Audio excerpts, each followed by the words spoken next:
Remnants of glory. Echoes of valor. Whispers on the wind. Calling the names of the fallen. Brave souls now shadowed in the dunes. The remnants of glory. Desert silence, broken by memory. Sand beneath our feet, shifting with each sacrifice. Lives given to the cause. The remnants of glory. Era of valor, of gallant deeds, written in blood and sweat.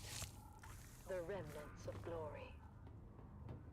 In the silence, we remember names and faces faded. Faded but not forgotten, their legacy of flame undying. Glory may fade, but honor remains. A guiding star, eternal.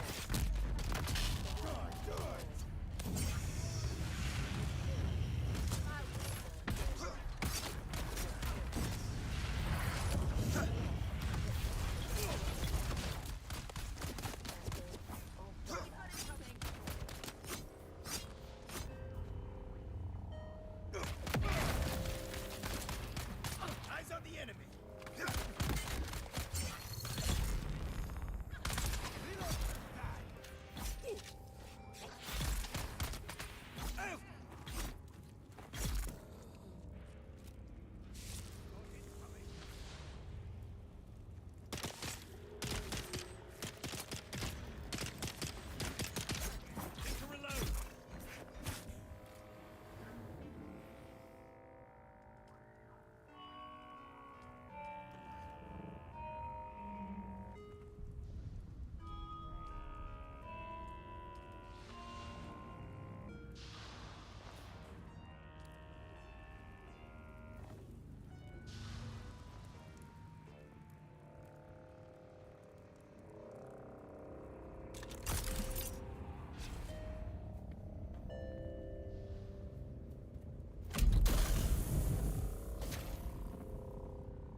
Welcome, noble listeners of House Atreides, to another poignant episode of Through Their Eyes. Today, we bring you the story of Sergeant Creel, a decorated member of the 2nd Deep Desert Expeditionary Force who has faced the horrors of war firsthand. As we delve into his experiences, we honor the bravery and sacrifices of our troops. Sergeant Creel, thank you for joining us today. Can you start by telling us about your involvement in the operation at Dejumwadi? Of course, we're operational in the deep desert, so scouting came back with reports of a Hark emplacement at Dejumwadi. Well, that was a serious provocation. What happened at Dejumwadi? Like I said, we own the deep desert, so when word got back to us of a Harkonnen bastion being raised, our commanders knew what to do. 7 different cohorts, including the 5th Mesa Infantry and Gurney Zone, were simultaneously deployed in a coordinated attack. The whole operation was brutal. The Hark defenders much more vicious than we were used to. And yet, you and your fellow soldiers managed to execute the mission with surgical precision. Can you share a specific moment from that operation that stands out in your memory? Well, there was this one moment, I guess. The Hark bastion was still only half built, and we'd taken out a group of engineers, but we were spotted by a fortified lasgun position from the finished part of the bastion and pinned down. They were really tearing us apart. Somehow, we managed to get behind them through the half-built works. I remember crawling through the blood-stained sand and rubble. trouble. The smell of death and fried ozone thick on the air. When we finally took out that position, at least, it felt like a small victory in this ceaseless ocean of despair. Your bravery is truly inspiring. As the operation continued, what kept you and your fellow soldiers going? Duty. Honor. The things they drill into you from day one. The example set by the fearless men of Gurney's own. But honestly, in the end, it's all about the man next to you. It's him you fight for. To keep him alive. It wasn't about grand ideals anymore. It was about survival. House Atreides prides itself on its moral high ground and honorable conduct. How did the principles of Canley and the Great Convention hold up under the extreme conditions of battle? Canley? That's for fancy folks with sashes and pressed uniforms. For us, the reality of war changes people. These missions, you do things that you never thought you would. I remember one night, after we took out a Hark listening station, seeing my comrades picking through the carnage off of Harkonnen survivors. It seemed different somehow. As if the brutality of the war had drained all humanity out of them. I even remember... Sergeant Creel, it's clear that the emotional toll is heavy. Perhaps we can focus more on the moments of camaraderie and hope that you experienced during these dark times. The what? Well... yeah, there are moments, sure, but... Laughs about the little things. Anything that keeps going. Fleeting. There, lurking in the background. And during the shield wall operation, what was the state of your unit at that point? Dad. Was pretty good. At that point, we were exhausted, just barely holding on. More than half the unit was replacements by then. Young, inexperienced kids, really. Just hanging on by the skin of their teeth. And the Harkonnens had good intel. They somehow knew about most of our operations beforehand. I lost more friends in those days than I can count. I mean, we were just trying to stay alive, you know? Mission by mission, but... really, what was the point of it all? Sergeant Creel, I'm sure at least you find some solace in knowing that your courage and sacrifice will never be forgotten. Can you share with us the impact your involvement in these operations has had on you personally? I mostly just remember the faces, the screams, the loss. I mean, I try to recall the good we did, the successes, the victories, but it's hard. So damn hard. Your service and dedication to House Atreides are deeply appreciated. We thank you for sharing your story with us. Yeah, thank you. I just hope it was worth it. And that concludes our interview with Sergeant Creel. His story is a stark reminder of the sacrifices made by our brave Special Forces. Let us honor their sacrifices and strive for a future where this can finally end and the Harkonnens are eradicated from all of Arrakis. You have listened to another episode of Through Their Eyes, first-hand accounts from the front lines, presented by your host, Redondo Monroe.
In twilight's glow where shadows meet, a warrior stands on weary feet. His sword, once bright, now dulled with strife, reflects the toll of countless lives. Oh, fate, you've carved this path of pain, through deserts vast, through blood and rain. Yet honor binds my heart tonight. For House Atreides, I still fight. Remember those who fell in fields, whose courage were their only shields. Their names engraved in stars above, their deeds the legacy of love. In silence, now, I take my leave, for battles end, and souls must grieve. But know this truth, my comrades dear, in every heart we still stand near. Oh, house of just and noble name, we've lit the stars with honor's flame. And though my journey's end is near, House Atreides, shed no tear. For in the halls where heroes rest, where valor shines, where hearts are blessed, we'll meet again in timeless peace, where all our pains and trials cease. In twilight's glow where shadows meet, a warrior stands on weary feet. His sword, once bright, now dulled with strife, reflects the toll of countless lives. Oh, fate, you've carved this path of pain, through deserts vast, through blood and rain. Yet honor binds my heart tonight. For House Atreides, I still fight. Remember those who fell in fields, whose courage were their only shields. Their names engraved in stars above, their deeds the legacy of love. In silence, now, I take my leave. For battles end, and souls must grieve. But know this truth, my comrades dear, in every heart we still stand near. Oh, house of just and noble name, we've lit the stars with honor's flame. And though my journey's end is near, House Atreides, shed no tear. For in the halls where heroes rest, where valor shines, where hearts are blessed, we'll meet again in timeless peace, where all our pains and trials cease. Powerful words that remind us of the courage and resolve that lives in every Atreides heart.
The heart of Rendavo. Rendavo's father was a sergeant, old and bent and grey. He served the Duke in '88, back in a bygone day. He lived out in the desert and scraped his meagre fare, with children 9 around him and Ren, the youngest there. The older siblings learnt some sense, but Ren was left without. He was tall, but short on wisdom, and grew up broad and stout. Pious, cheerful, willing, yet he seldom did things right. "What will become of you, poor boy?" his father asked each night. And finally, Ren answered, A soldier, sword in hand. If all else fails, at least I can still die for Duke and land. Ren packed his bag and went to join the brave Atreides troop. Strong and fit, and healthy too, he was welcomed in the group. But when he had to master drills and learn the skills of war, the sergeant screamed and laughed and screamed still more. For when ordered to turn left, Ren would quickly turn to right, and told to shoulder arms instead, he charged with all his might. Ren Darvo's drills and troubles became a well-known tale. Even famous Duncan, Idaho, would smile at his travail. And when at last Ren's unit was ordered off to war, the officers debated, was he suited for that chore? But Ren just let them argue. He stood there, broad and straight. If with the others I can't go, I'll go alone. Just wait. He took his sword and backpack and marched out with the rest. At camp he was their servant, fulfilling each request. But when the battles raged, he was ordered to stand back. He didn't understand when to take cover or attack. Duncan, Idaho was on the run, Harkonnens in his tracks. He passed Ren Darvo's unit, shouting, "Boys, you watch our backs. Don't let the devils through the gorge, or all of us are lost. Guard it until we regroup, keep it safe at any cost." A small detachment, made up but of barely 20 men, got there in time to make their stand. Along with them came Ren. The Harkonnen fell on them hard, their lasguns raining death. And 7 brave Atreides men gave up their costly breath. The same disastrous fate would soon befall all those who'd stay. So when ordered to retreat, they all retreated straight away. All but one, who stayed to fight and charged the foes instead. Ren couldn't get the notion of flight through his stubborn head.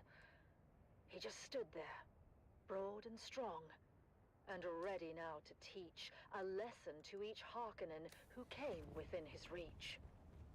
At the choke point in the gully, they all took a turn, but without lasgun cover. One by one, were forced to learn. They charged at Ren, but each who came was fought and bested all the same. None could beat them at their fame, for Atreides' honor, house, and name. Duncan, Idaho had rallied all the troops that still were hale. He shouted, "Hold out, my brave lad, we're coming, do not fail." He told all who would hear him, watch a true Atreides fight. "Hurry, boys, come to his aid, he has saved us all tonight." Against that fearsome counter-strike, no Harkonnen could hold. They faltered, failed, and turned their backs, a rare sight to behold. Their faces pale, their weapons dropped behind them as they ran. And Duncan looked around and asked, "Where is that fearless man? He who held the gully until we could all return, that hero of the desert. His name I must needs learn." "He has fallen," said the sergeant, his head bowed down in shame. "He lies there dead upon the sand. Ren Darvo was his name." "I remember him," said Idaho, "of Ren who'd seemed to rest, but for the blood that stained the shirt across his mighty chest. That lasgun knew just where to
you're back.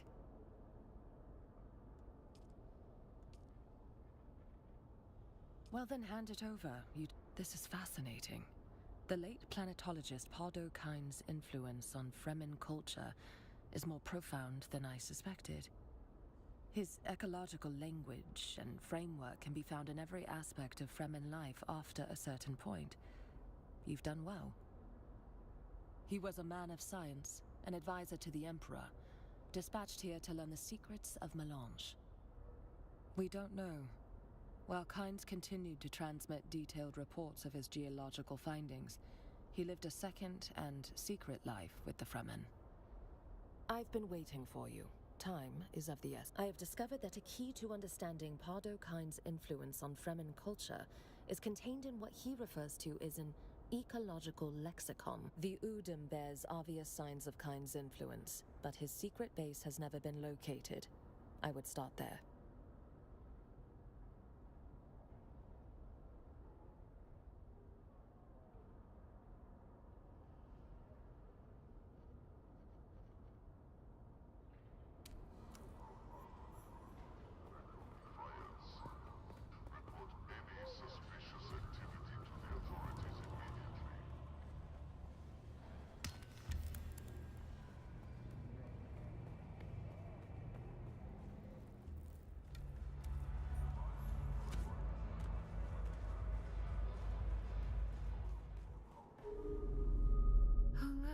The kitten is back.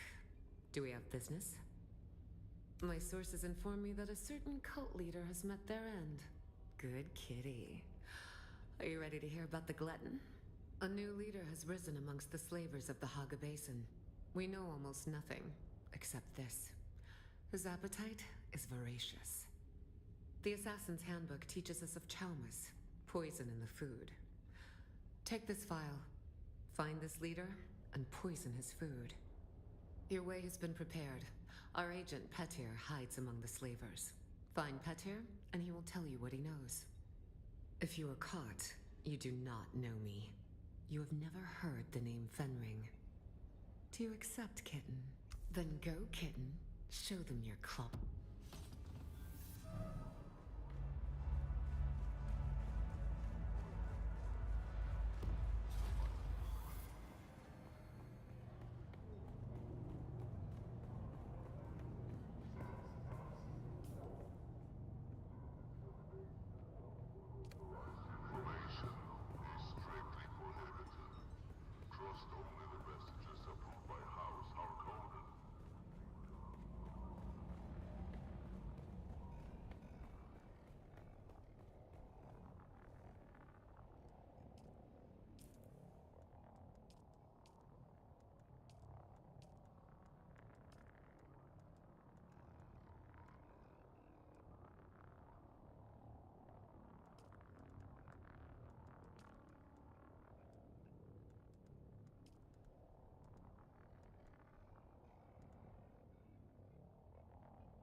I calculated you returning a half hour ago. Yes. I was lost within my head again. Forgive me. The curse of being a mentat is being unable to stop analyzing your data. Why should one want to?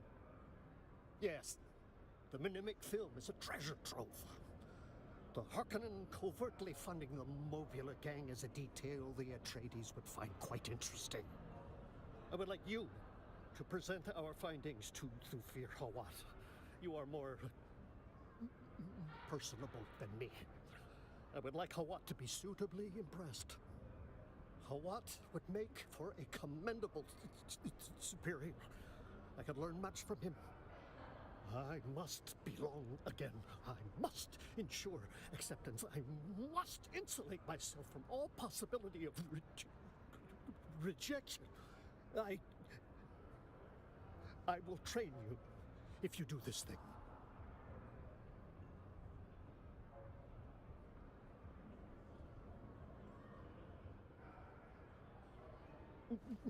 Make sure he understands what an asset I would be to his operations.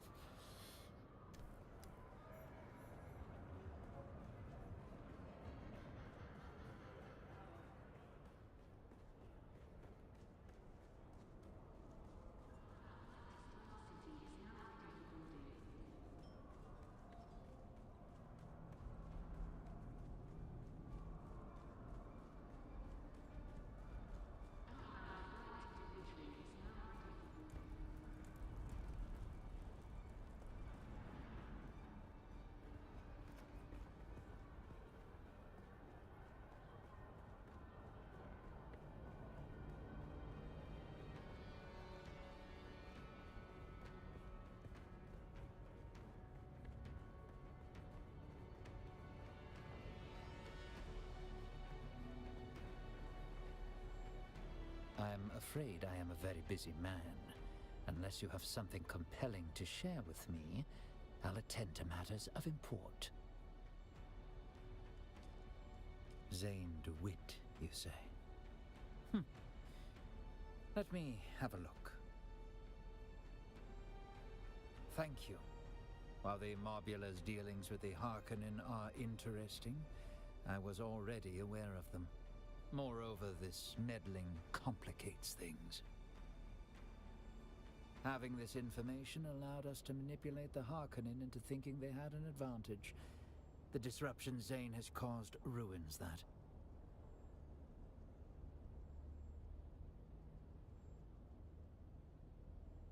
Tell him that this is not the way into my good graces. That is all. I have other matters to attend to.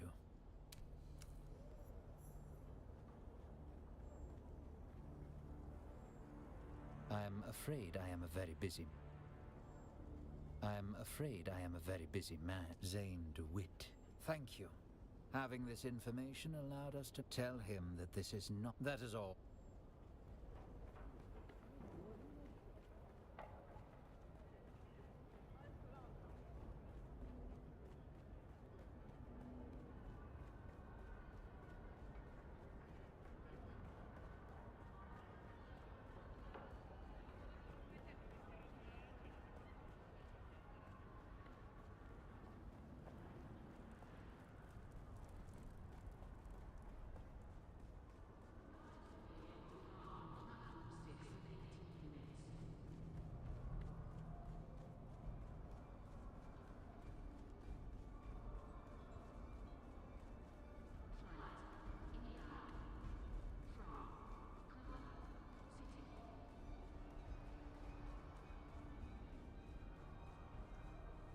You're back.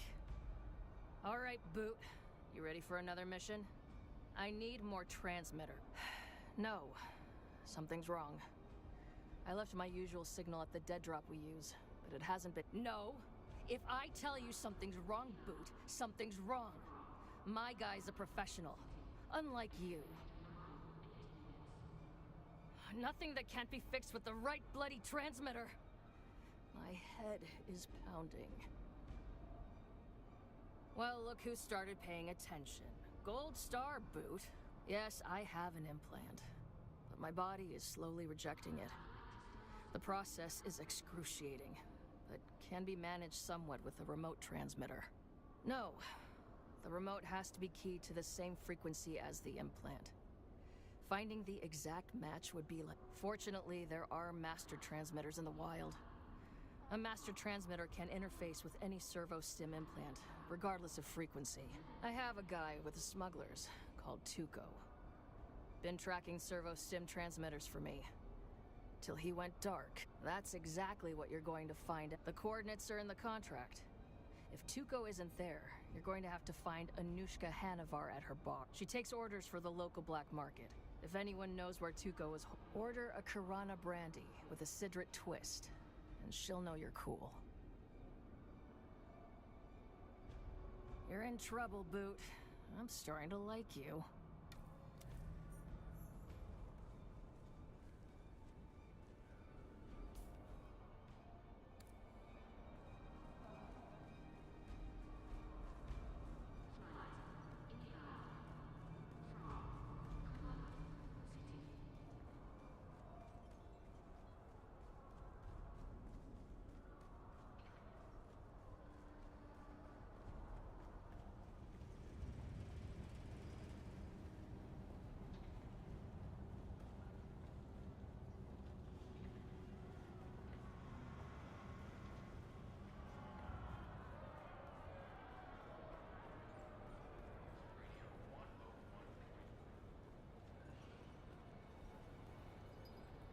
You buy water, yes?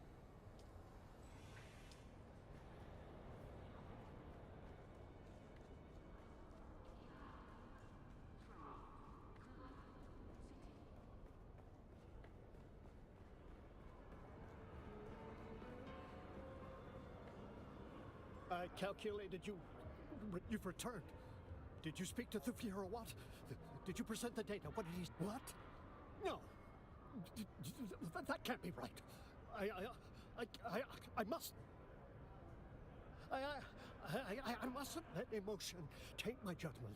This is merely an opportunity to improve my methodology. Yes, I see another path to Atreides patronage. Very astute. I deemed you a pawn, but have since reevaluated my computations. You have more value as a collaborator. Let us begin your training. It is... You can work your own muscles, exercise them, strengthen them, but the mind acts of itself. Sometimes unacceptable. You must prepare yourself now. Pain is a function of nerves. Pain comes as light comes to the eyes. Effort comes from muscles, not from nerves. Plunge your mentat sensorium into full awareness. Plunge your mind into the frozen trance where time does not exist. Only the computation exists. Give yourself to the computation. Peculiar. Very, very peculiar. You take to the training quickly. Suspiciously so. It is less like you are learning than you are awakening.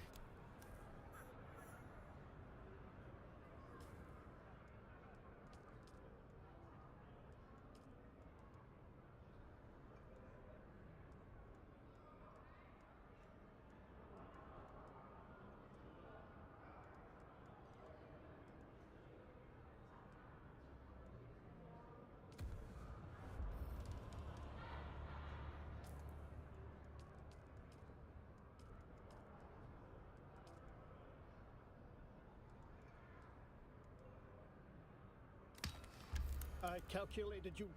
I require blood. Apologies, I am in my head again. I require blood samples from Atreides deserters who have fled to the Haga Rift to harvest the data I require to impress upon the Atreides what a useful asset I could be.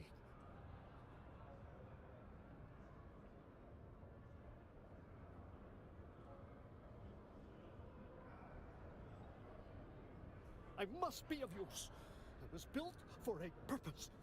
That purpose must be satisfied with silence. The grinding screams in the suture cracks of my skull. Good. Very good. I shall attach a device to your exsanguinator. It will record certain data markers to identify the deserters.